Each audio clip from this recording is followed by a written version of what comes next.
Hey,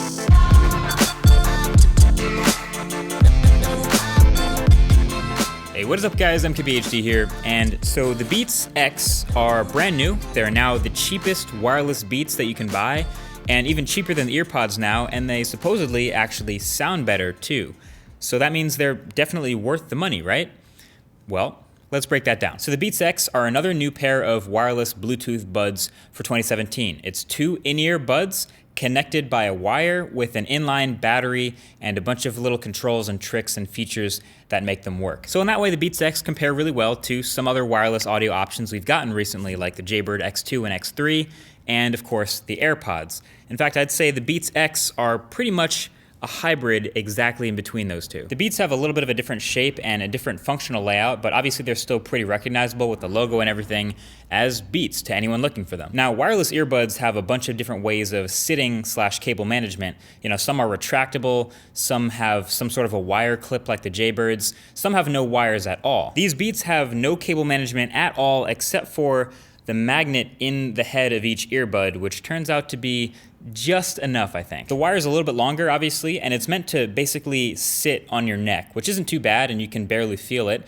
And then when you're not listening to them anymore, you can take them out of your ears and basically clip them together. And then that makes this sort of a Beats necklace. So I guess if you thought Beats were out of the fashion game, they're totally not. But you still have all the functionality of a normal pair of headphones, which is good. You have the inline controls, so your song forward and backward, you have the volume up and down, a play pause button, and even an inline microphone for using phone calls. But since it's now 2017, they're also now completely wireless and also use Apple's new super low powered, super awesome W1 chip. So same thing as the AirPods, you power them on and your iPhone immediately recognizes them and pairs them to that and every other Apple device you have. But also, unlike the AirPods, you can connect these to an Android phone via Bluetooth, no problem, and they keep all of their functionality. You can connect AirPods to an Android phone if you want, but if you do, you lose like all the cool features and functions. Like you lose the play pause when you take it out your ear, you lose Siri, you lose volume control. It's just like a very basic headset at that point. But if you connect Beats X to an Android phone, you still have the physical inline controls here, so you still have volume, you still have a microphone, it all still works. So inline controls are good,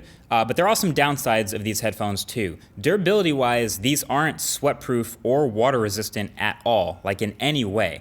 Now, I haven't had any problems with mine, and I haven't heard about any problems yet, but it's kind of weird that they're lacking even those basic protection. Pretty much just don't take these out in the rain, or if you work out and you sweat a lot, then you can't use these for working out either, which, isn't that kind of the point of wireless headphones like this? It seems like a glaring omission, but people smarter than me will tell you that that's just so Beats can point you towards another pair of headphones they sell just for working out. So okay, if you're not using them for working out, then you're just, you're walking the dog, walking to class, just very casual use around. How do they do with that? Well, first of all, they sound pretty decent. They sound like a lot of other premium Bluetooth earbuds, which isn't a super high bar to clear, but they're not garbage at all. They definitely are a lot heavier and on the bassier side for sure. They're Beats.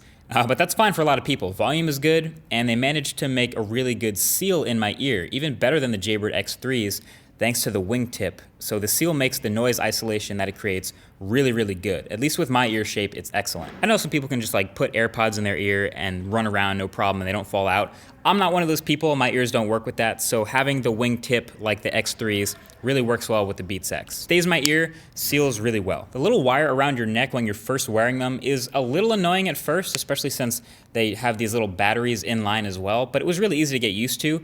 Now, I can never quite forget it was in my ear like the Jaybirds, which go around the back of your neck, but Beats do still get points for comfort here. And then the battery life is pretty solid. You're looking at about 6 to 8 hours tops of charge, but then they also have this awesome quick charging. If you pick them up and they're dead, you can plug them in for 5 minutes and add 2 hours of listening time, which is dope. And they charge via this lightning cable, so no dock or pouch or cradle needed. Just literally plug them directly in with the same cable you charge your iPhone with, and you're good to go. So this is obviously further reinforcement that this is made for iPhone users first. If you're an Android phone person, you have a USB cable, so you need to carry 2 different chargers, one for your headphones, one for your phone.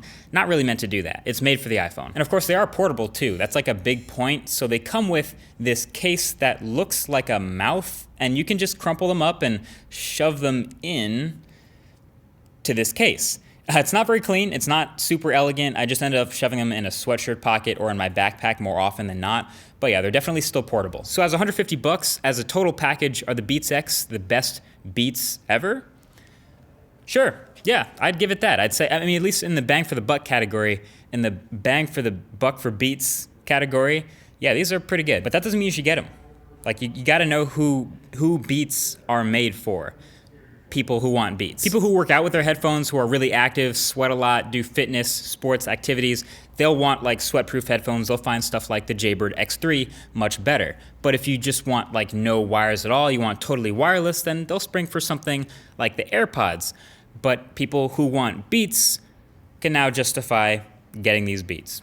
Thanks for watching. Talk to you guys in the next one. Peace.